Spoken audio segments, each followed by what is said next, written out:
Hi gorgeous, this is episode number 88 and we are having the wonderful Sonny Tannan back with us on the show today. Hi, this is Sonny Tannan. You're listening to Heart Sells Podcast with Schlonski. Enjoy. I'm so looking forward to dive in deeper into the conversation with Sonny Tannan and to really find out what the first thing was he's ever sold. But before we do that, hop on over to Schlonski.com, find the podcast tab, and there you find all the podcast episodes that have ever been published, including the transcripts, the show notes, the key points, all the resources we talk about, as well as all the links to the guests. So everybody is just one click away. So you have the opportunity to follow them, to see what they are up to, and to really watch what Sonny, for example, is doing, that he creates so many connections on LinkedIn and managed to go from 500 to over 10,000 in only one short year. Today we're focusing on the value of retaining a client, and as well, Sonny is going to share what the first thing is he's ever sold and how successful he actually was with that thing. Before we dive in, let me give you a little bio of Sonny. He is a veteran, award-winning business developer and a philanthropist, and he was offered the opportunity to become one of LinkedIn's first video content creators. He took that opportunity and created a series called Through the Eyes of Om. And Om actually is his cute little son. And together they show their audience the approach to see life with more creativity and curiosity by capturing day-to-day moments in their lives and give readers and viewers the 3 takeaways to encourage others to focus, collaborate, and inspire themselves. They hope to inspire children and their parents to live life with more curiosity and enthusiasm for other adventures to come. So let's dive into the next adventure with Sonny Tannan. Well, I am so excited to have you back on the show. Welcome, Sonny. Christine, thanks so much. I'm Sonny Tannan. You're listening to Heart Sells Podcast with Schlonski. Hope you enjoyed the next episode.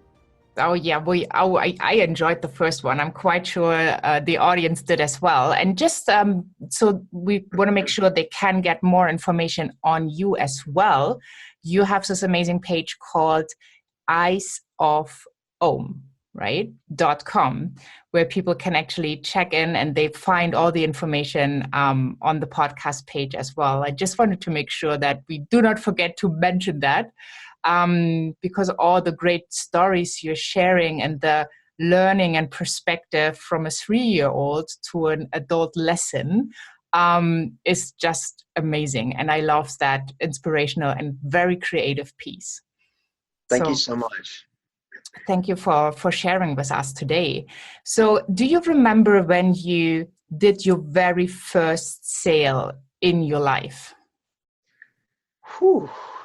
Very first sale. So I'll be honest with you. I don't remember it, but I could probably give you a good idea of what it was like. And I'm pretty certain. So in my family, I'm the oldest. I have a younger brother.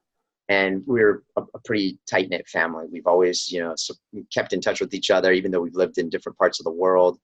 And I think that probably my very first sale was convincing my parents that a toy that was broken was my brother's fault.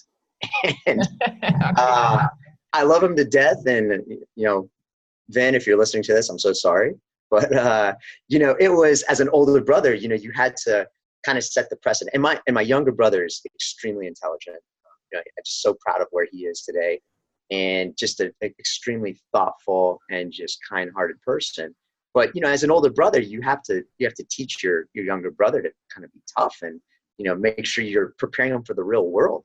And so I'm pretty certain that when I was younger, I used to love playing with GI Joes, but I love to take them apart and then put them together and try to interchange them with other pieces. And I'm pretty sure in this instance, I probably, either a piece was broken or a piece was missing. And I think that it got caught in my mom's vacuum cleaner. And, when they were like, oh gosh, whose toy was this? And I was like, oh, I'm pretty, crying and, just trying not to get in trouble. And, this is Vinny's, this and that. And my parents, I mean, they're so smart. They know that 95% of the time, if something was being done, it was probably my fault. I don't think that's ever changed. I think my first to sell attempt was to kind of push the blame onto my little brother. So that's being a good big brother, right? Yeah, well, I'm not quite sure about that, but I think that's what children do, right? They think of ideas of how to keep out of trouble. That's right. And That's right. you only have one brother. I mean, sorry, right? There's no one else I can find. You gotta find a way. You couldn't say it was your mom or your dad. So I see that options were limited. So when you could choose, like I know that some people they sold cookies in school to be able to go to camp, or some people were very creative and they started at a very young age to collect just random stones and paint them and sell them to the neighbors. So do you have any experience where you actually like an energy exchange? So money switched from one person into your hand in exchange for like a service or a good? Yep. So definitely, sold chocolate bars at my school when I was growing up. And, I look back at it now and I think, well, that was absolutely brilliant how I figured that out. At the time, I had no idea what to do. But chocolate bars, so, if they came in boxes of, we'll just say 50 in this instance. And so, you would have these 50 chocolates. And then at the end of the selling period, you would turn in whatever remaining chocolates you had, and you had to have the exchange of cash. So, if you sold 20 of them, well, then you should have enough money to cover the 20, and then 30 better be returned back. And if not, well, you needed to find the money to offset that cost. And so for me, I remember this pretty vividly. The very first time that we did the chocolate sales, it was for raising funds for our sports team. So for uniforms and or traveling to go to different competitions. So that was what the money was going to be used for. And for me, you have anywhere from 50 to 100 kids that are doing the exact same thing, selling the exact same product to the same target audience, which is just like your mom and dad and or wherever they worked, right? It was, 9 times out of 10, it was the parents taking it and saying, okay, we're going to put it in our office and people might buy it. And then at the end of it, we'll pick it up and take it back. Well, in this particular instance, what I ended up doing was if I had those 50 chocolate bars, and I didn't know it at this time, so I cannot take credit for this, but those chocolate bars were delicious. And so I would open it as I was going to sell them and I was eating them. And then people would see me eating them and say, that looks really good. I'll take one. I was demonstrating the use of my product myself because I believed in it so much that it tasted so good, now that I think about it. And people would buy it more often when I was eating a chocolate bar. Now, the only problem was I really liked eating a lot of those chocolate bars. And so at the end of it, I had to find money out of my own pocket to support the, chocolate bars I ate. But thankfully, my parents helped out with that as well. But it was demonstrating the use of the product that made people more likely to buy the product. Well, that's good here, especially at that age. So did you go and knock on neighbors' doors, or did you just, wait at the corner of the street? Like, how did you go about this? Yeah. So, I grew up, I spent some of my younger years in the state of Texas, and our neighborhoods were, where I lived, you could open the front door, walk in, like you had this, great group of community members where, you could just walk in and you knew the parents, you could sit down and have a meal and whatnot. So, the first 50 bars that are the first box that I sold, and I actually remember this part of it too, is I actually ended up going through 2 or 3 boxes because I would just walk into the door and just say, Mr. So-and-so or Miss So-and-so, thanks for, sitting down and have some dinner. If you don't have dessert, here's a chocolate bar. And then by the time they're opening and eating, I'm like, oh, by the way, you owe me $1 for that chocolate bar. So it was, being able to cold call, if you will. So knocking on doors and boots on the ground, very much about going to the people that I knew first. So selling to people that knew me and selling to people that I knew as well, that was where I started. I think where I eventually ended up going, I guess, broader, if you will, or kind of opening up the channels of selling was asking my parents, can you take these and can you sell them? Because we only have 1 day left and I have 30 bars left and can you sell it? And I have no doubt that my parents probably just bought the 30 bars themselves and gave me the money. But I'd like to think that they found 30 people that found those chocolate bars, delicious and ate them. So I definitely utilized the networks. So I guess you would think of them as my first connections in the business world. Yeah, and it's so important. It's so important to have these networks because people who like us, who trust us, it's so much easier to buy. So what I'd love to know, because you figured that out at the very young age, how has this affected your business and relationship building today? Because winning a new customer is, I think, like 13 or 14 times more expensive than just retaining a customer and making that person happy. So what advice would you have for an entrepreneur who might struggle a little bit on the sales side and who is looking to maximize the resources and the customers they already have? Yeah, that's a great point and a great question. And I'll even add one more piece to that is I hear a lot of people talk about scalability. And recently, I actually had somebody ask me the question about the concept, right? So the book that I'm launching and the idea behind it. And they said, well, it doesn't seem very scalable. And I looked at him, I said, well, what makes you think it's not scalable? Well, in the traditional sense of this, I said, well, let's take a pause right there. I said, your concept of scalability may be very different than mine, right? So for example, this particular person represents, VC, like investors, so multi-million-dollar investors. And I said, I'm writing a children's book. That's not going to net me. My name is not J.K. Rowling. I'm not going to net millions of dollars on books and videos and movies and what. I said, so you have to put into perspective, what is your definition of scalability? So I mentioned that because then you talk about the networks and your audience and the retention customer versus the new or the acquisition customer. So for a startup, most likely they are in the position of they are acquiring customers versus having retention customers. Where I think a little bit of a disconnect sometimes happens is that they get so busy chasing the acquisition or the new customers that when they have those retention customers, sometimes they don't have a good enough plan in place to nurture and cultivate those relationships. And I saw this a lot in the nonprofit sector, where it is very much about service and customer service, because you are asking for, in essence, the goodness of people to make a difference in the world, where it's impacted by most likely their pocketbook and or time. And across any business, it's money and time. Those are the two biggest things. And they're not always interchangeable. Sometimes one is more important than the other. And so when anybody, startups, entrepreneurs, existing businesses, forget to pay attention to their retention customer and they lose it, well, it's usually that loss that causes them to go chasing after them again. And there are chances where you can bring that customer back into the fold. However, it is definitely much easier to treat, to nurture, and cultivate that relationship with a known customer versus going out and acquiring a customer, especially if that new customer doesn't even know you. So here's the other thing. Here's the way that you tie that together. When you have customers that have been doing business with you for some time, they know you, they trust you, they like you, they continue to do business with you.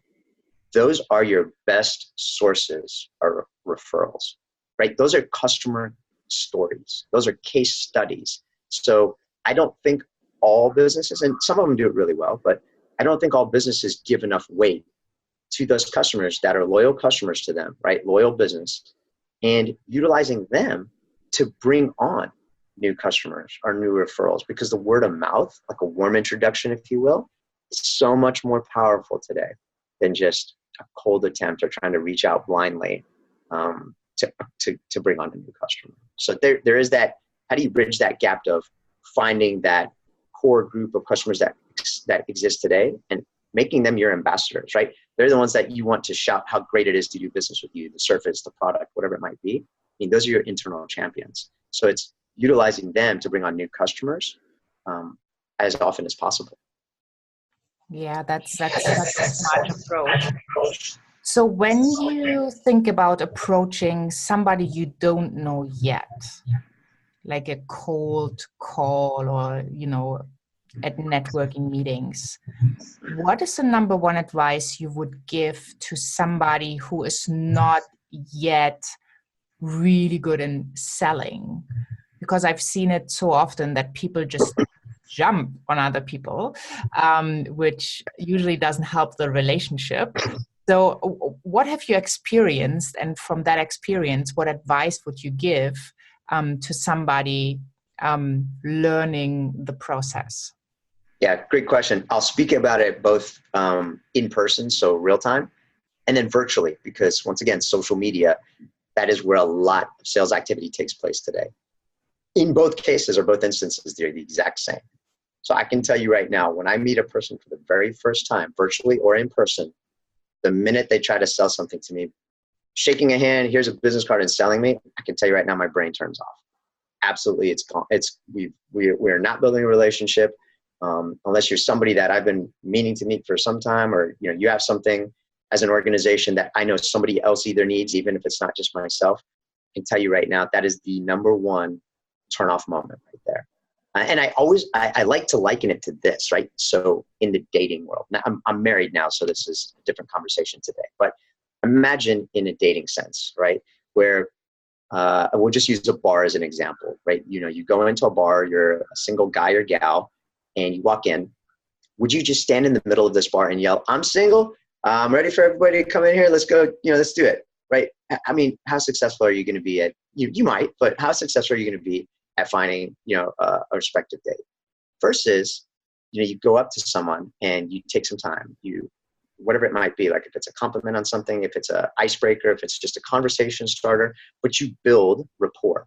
You have a conversation with that person, and then perhaps at the end of that conversation or time, it's, well, can we have an exchange of information? Can we continue the conversation? So yeah, I think, you'll hear soft skills. You'll hear, not the hard close. So it's very much about building that relationship. It's not always going to happen in one conversation. So I think most people, like you mentioned, that are new to it, they want to get right into it. And I use the dating one as the example because I say, are you just going to walk into a bar and be like, I'm ready to get married, let's go do this? You don't jump right to the conclusion of things, right? You have to learn about the person. You have to learn about the likes, the dislikes, what drives them, what are they passionate about?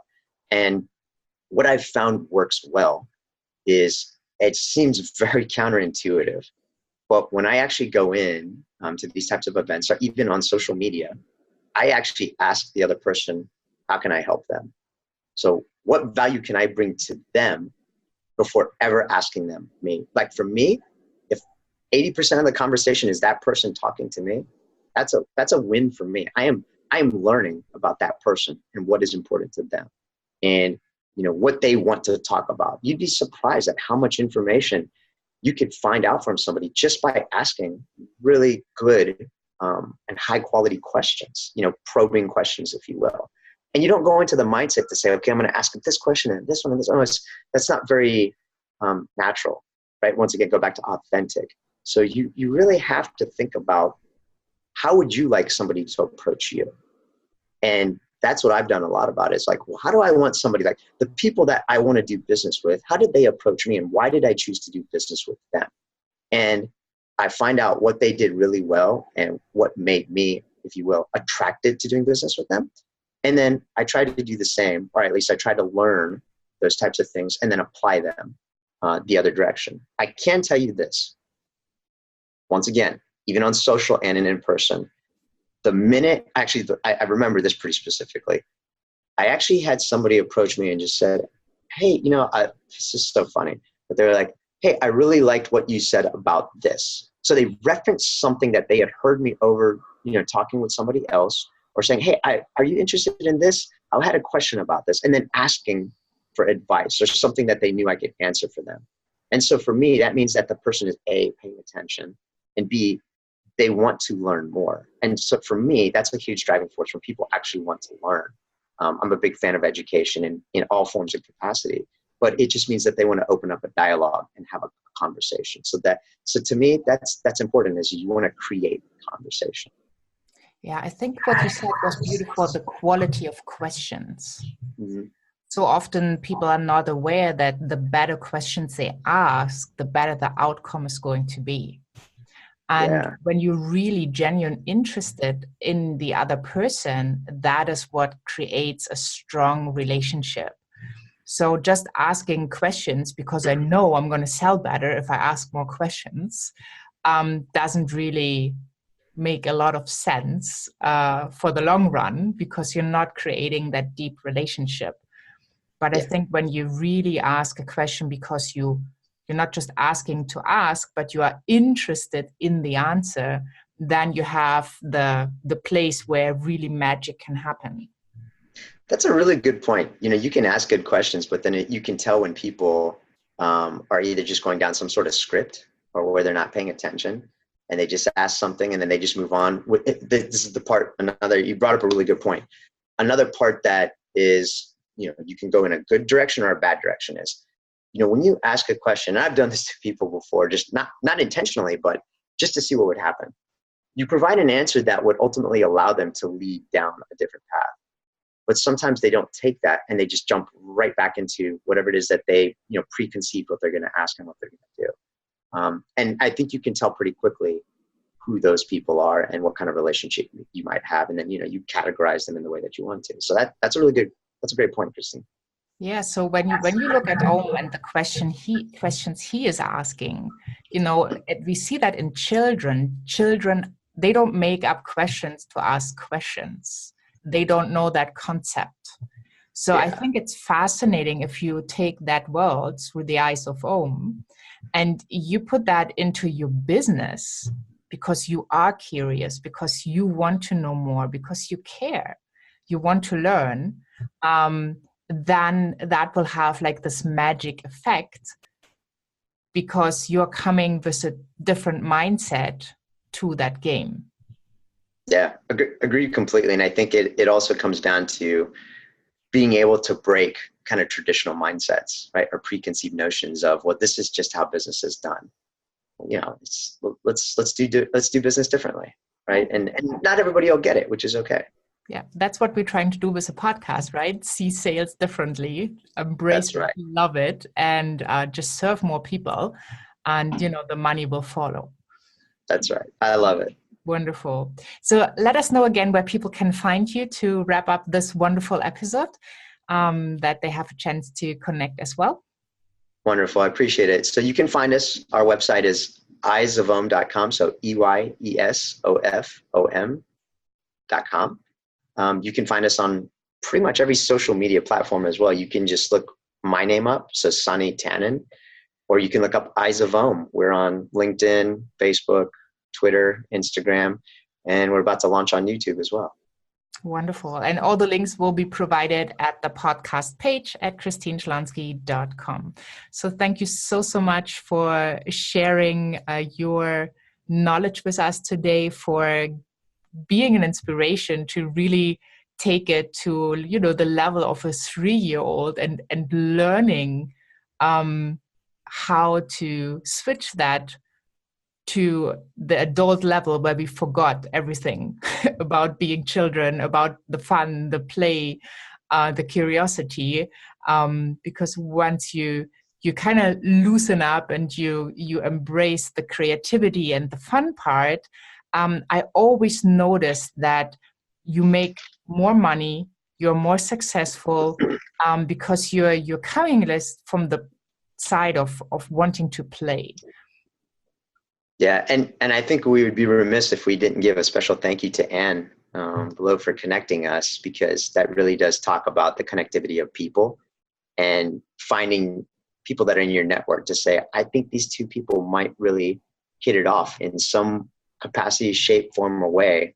And to your point, driving business, and if it's, making money, if it's finding fulfillment, if it's freeing up more time so that you can do the things that you love to do, I think that success is defined in a variety of ways nowadays. Yeah. Thank you so much for having been on the show. And can't wait to see all the amazing things you are going to do in the next months and years to come. Awesome. Thanks so much. So to the audience out there, don't forget to subscribe to Heart Cells Podcast with Christine Schlonski. Thanks again. Thank you. Bye. I hope you had as much fun with these episodes of Sonny Tannan as I had. Hop on over to christineschlonski.com, find the podcast tab, and there you have all the episodes, including the show notes, the transcripts, all the links to the wonderful guests. And Sonny is just one click away. So hop on over to christineschlonski.com. Enjoy. Have a wonderful day. I hope you are leaving this with inspiration and curiosity about what adventure is to come next. Have a wonderful day wherever you are in this beautiful world, and I'm saying bye for now.